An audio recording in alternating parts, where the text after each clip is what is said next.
Good morning. I'm going to finish up on, or at least continue on, the risk and role part that we talked about last time. And I wanted to go over risk. Again, last time we said that if you want to develop an incredible relationship with a professional, you need to address two things: the risk inherent in their model and the role that they play with regards to their best clients. You want to help mitigate that risk, and you want to help do what? Enhance the role that they play. So I said that, but I didn't go through what risk and role I'm talking about. See, the risk inherent in let's use CPAs for example, in a CPA practice is very simple. Risk can be broken down to three elements: client retention risk, narrow brain trust risk, and the risk of lack of organic growth. Okay? But it all stems from the first one, client retention risk. And that's risky. There's that risk in any practice, in any business model, anywhere you lose a big client, it's a problem. Okay? But really for them, the model that they have lends itself, it's inherent, it's riddled with that risk, the client retention risk. And the reason it is simple. Because they need to do something for their very best clients that they're not capable of doing. I mean, simple.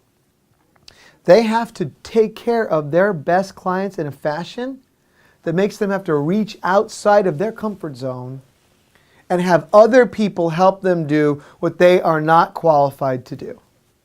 See, and the CPA's role never was to be that big problem solver.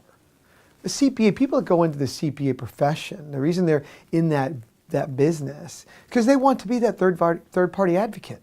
They want to be that rubber stamp that says, you know, what do you think, Mr. Jones, my CPA? Should I do this?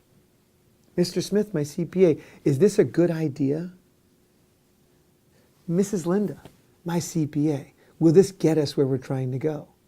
And then the CPA sits back and says, after they've reviewed the information, and says yes or no.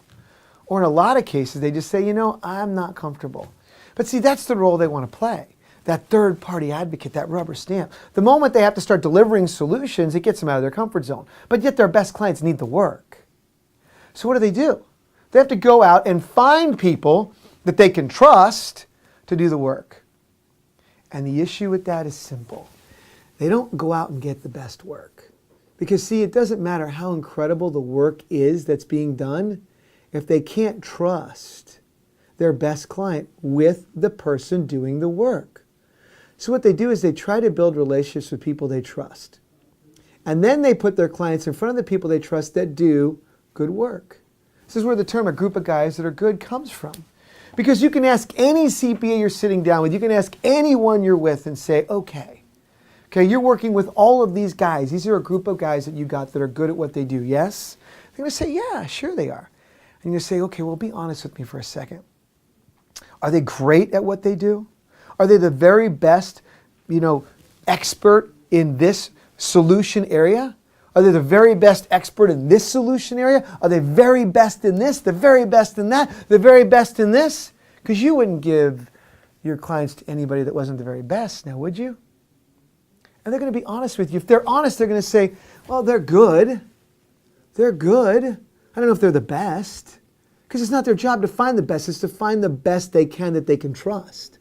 And then ask them, say, okay, then be honest with me. What they're really great at is preserving the integrity of the relationship between you and your client.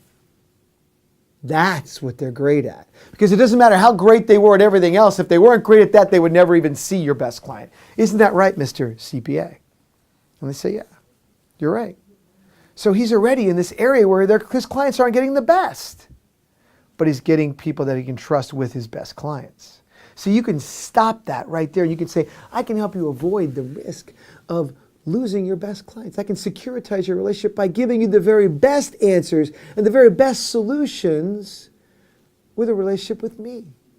Because I'm not going to be the one delivering the very best information, but I can put you in touch with the best people. We can build one relationship together, you and me, and I can be a conduit to the best. That I can do for you.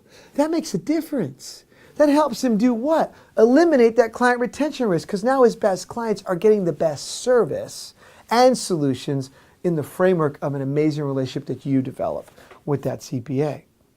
So don't spend your time being an expert on one thing. Spend your time, invest your time getting to know the very best people in a number of different fields. that your CPA is going to need help with. And then bring that to the table within the framework of your relationship and help mitigate the risk that he's dealing with every day. That makes you different. That grows the relationship. That securitizes what you need most. An amazing relationship with him or her, that CPA. Start there. Aim for that. See what happens. Have a great day.